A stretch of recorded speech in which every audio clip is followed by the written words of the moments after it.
Before there was the Manson family, there was the prophet's children.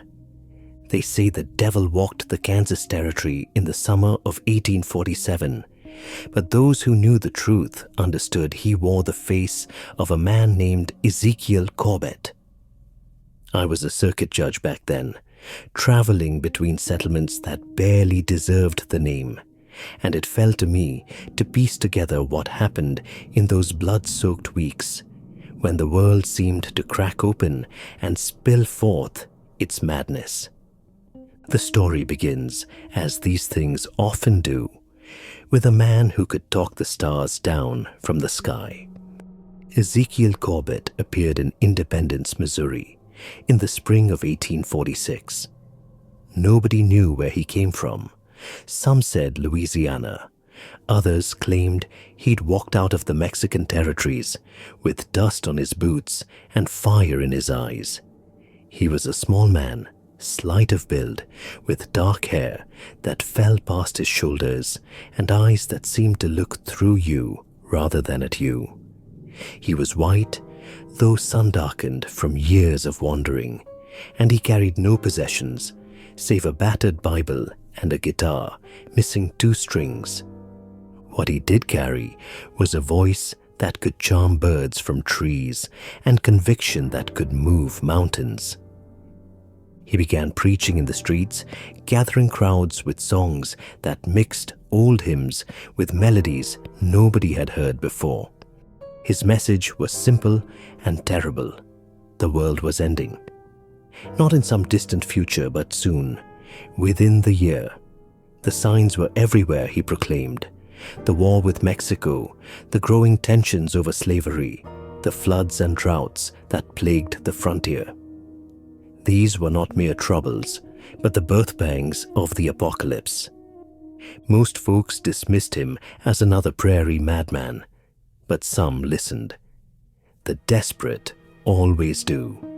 His first convert was a freed black woman named Delilah Green, who'd lost her husband and 3 children to cholera the previous winter. She heard in Ezekiel's words a promise that her suffering had meaning, that the world that had taken everything from her would soon burn away, leaving something pure and new. She became his first disciple, his most loyal follower. Others joined. A half-Cherokee trapper named Samuel Birdsong, cast out by both his mother's and father's people, who saw in Ezekiel's vision a world where belonging meant nothing and everything.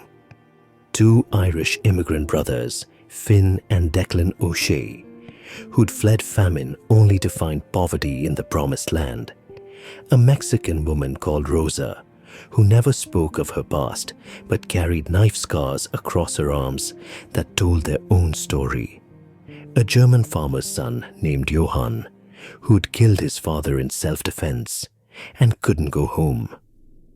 By autumn, there were 20 of them, living in a makeshift camp outside Independence. Ezekiel called them his family, and they called him prophet. The townspeople grew uneasy. The family wasn't breaking any laws, not yet, but there was something wrong about them. They shared everything: food, labor, shelter, and, it was whispered, they shared each other. Ezekiel preached that in the new world coming, the old laws of marriage and property would be meaningless. The women in the family bore his children and called it holy. The men who objected either left or learned to keep their silence. Ezekiel's prophecies grew darker as winter approached. He spoke of a great reckoning, a war between the races that would consume America. The black man would rise up, he said, and slaughter the white. The Indian would reclaim the stolen land with fire and blade. The Mexican would sweep north, avenging old injuries. Only the family would be spared, he promised, because they had transcended race, transcended the old divisions. But they had to prove themselves worthy. In December, Ezekiel had his first vision of blood. He gathered the family around the fire and told them what God had revealed, They were to be the spark that would ignite the apocalypse.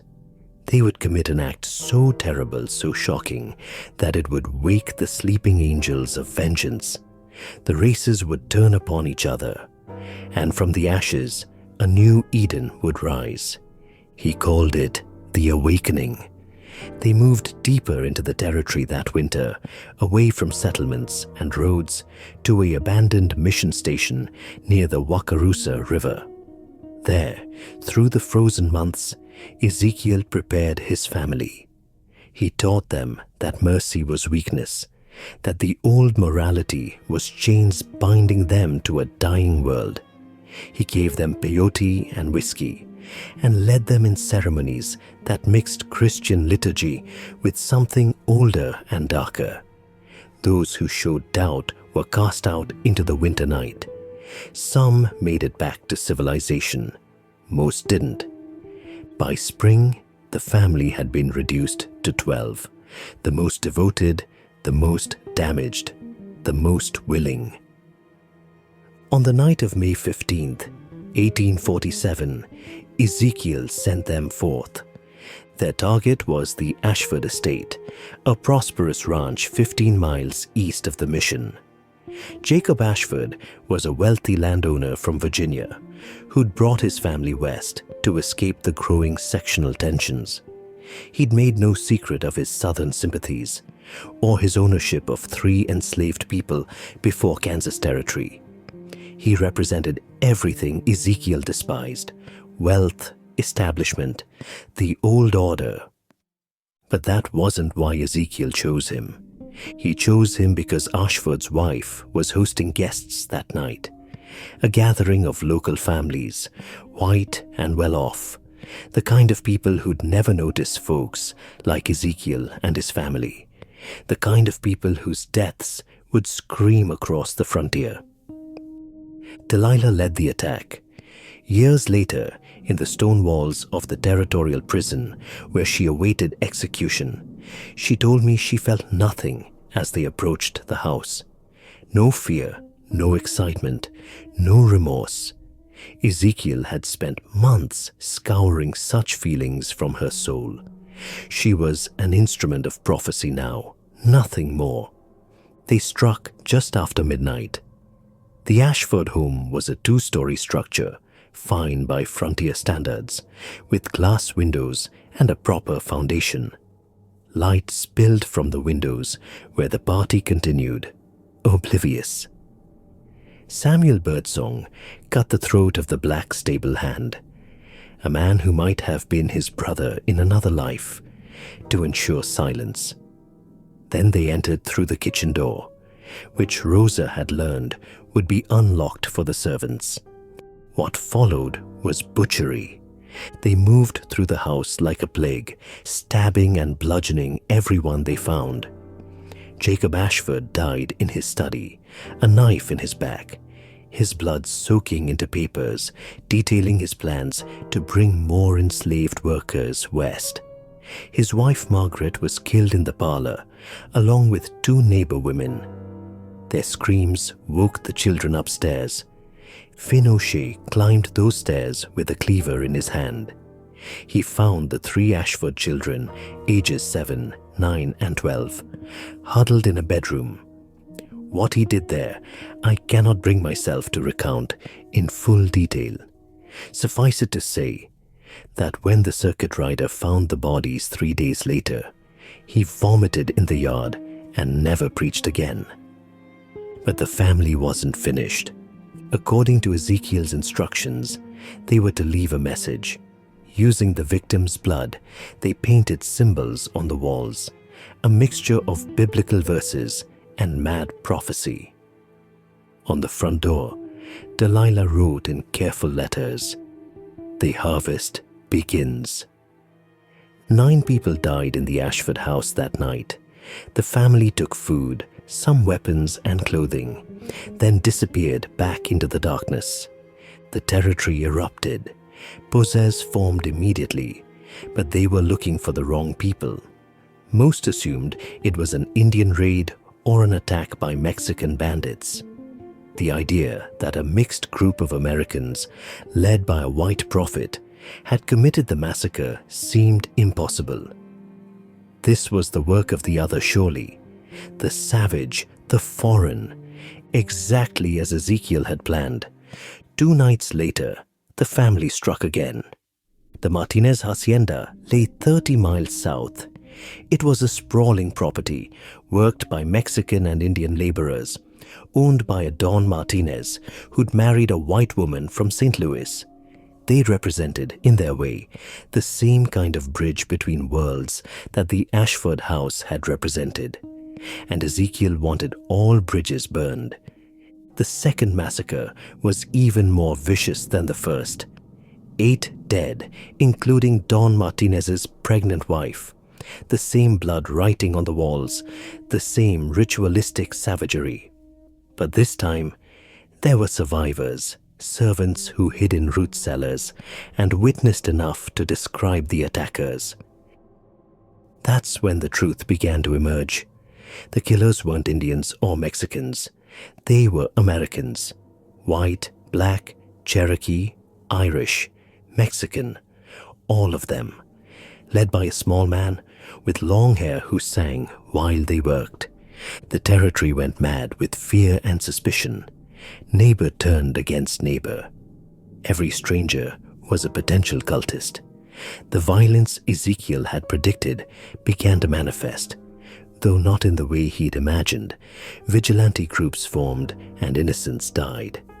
A Cherokee village was attacked. Mexican travelers were lynched. A black freedman was burned alive on suspicion of harboring the killers.